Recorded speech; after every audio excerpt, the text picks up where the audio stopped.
Well, no skimmer, engines hot, bio-villains, evil plot. Our brave squadron leader will help us defeat her and bring back the loop to its rightful place in time. Tell me where in time is Carmen Sandiego? Stop her crime and solve this mystery. Tell me where in time is Carmen Sandiego? We're on the case and we're chasing her through history. Yes, it's a 2025 video game for Carmen Sandiego.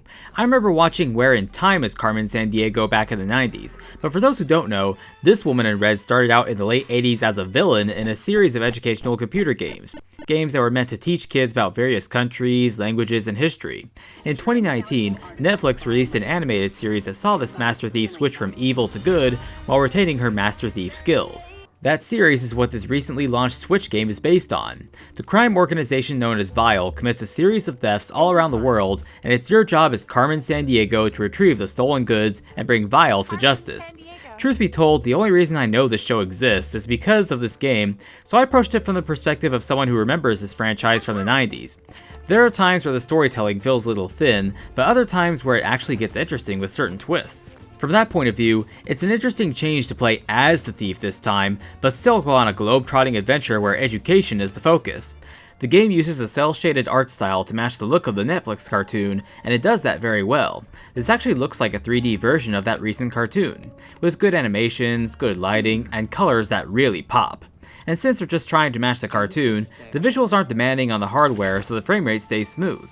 The voice acting is done by the same actors from the show, which makes sense given Netflix's involvement in its development. It's just a shame that for so much of the gameplay, they go with the cheap route of having the actors say one word or sound with subtitles filling in the rest. Because when the actors are allowed to speak full sentences, they do a good job. Besides that, the music has a fun assortment of super spy tunes complemented by cartoony sound effects. Now, most of this game is puzzle solving. To that end, the developers put a lot of thought into the different puzzles for you to solve using cool spy gadgets at Carmen's disposal. These are arguably the most challenging parts of the game, which will be great for fans of puzzle games. The other big part of the game is collecting clues to figure out who the culprit is and where they're going. When you get witness statements and surveillance footage, you get descriptions of the culprit, which you then adjust in this filter of possible suspects. Then the destination clues are all based on what kind of government each country has, the language they speak, currency they use, and other defining traits.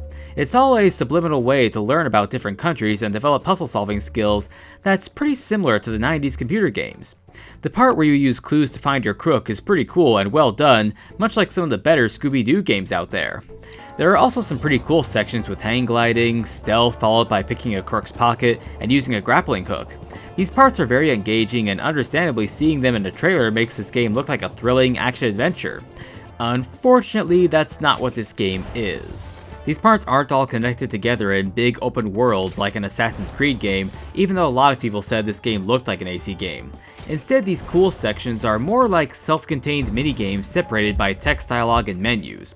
To be blunt, outside of puzzles and solving the mysteries of identity and location, this game does a lot of hand-holding. Stealth is done just by holding and releasing the A button until you reach your target and then start the pickpocket minigame. Plus, using the grappling hook occurs only at specific times, and when it does, it's about you getting a series of well-timed shots. When you are able to move freely with the control stick in 3D space, it's a very small space as you can see. Usually one that's meant to just house a puzzle or some clues.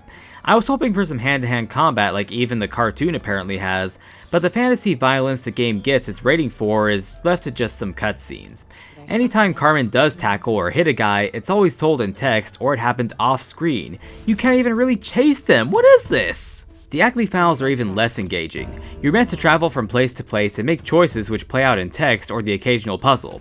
On top of that, you have to achieve a certain level of XP to unlock later levels, but if you've played all the levels so far and you're still not promoted, you have to play through one of the past levels again to get your missing XP, and there really isn't much replay value here. It feels like some people on the staff wanted this to be an educational action-adventure game, but Netflix wanted it to focus on the education part. That's how you know this was definitely made for kids.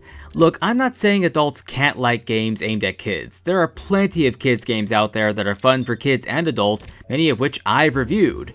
But I don't think this Carmen Sandiego game is fun for adults. Even though the mysteries are good and the puzzles are challenging, it feels like they intentionally watered this down to be for 7-year-olds. I know there's a lot of people my generation who have kids now, and just as many of us who don't have kids yet. Nice. I bring this up because I suspect that it's mostly millennials who might be interested in this game, and my recommendation to my fellow millennials is this.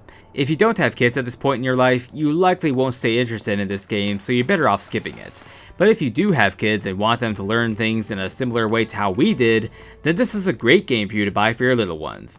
Well, that's my review of Carmen Sandiego for the Nintendo Switch. To help me produce more videos like this, please support my Patreon page. Special thanks to my current patrons here. Remember that supporting my Patreon gets the name of the credits and access to my main videos a day early. Also be sure to watch my previous reviews of Zorro the Chronicles for the Switch and Sherlock Holmes Crimes and Punishment for the Switch. Got it. See you all next time! Interesting.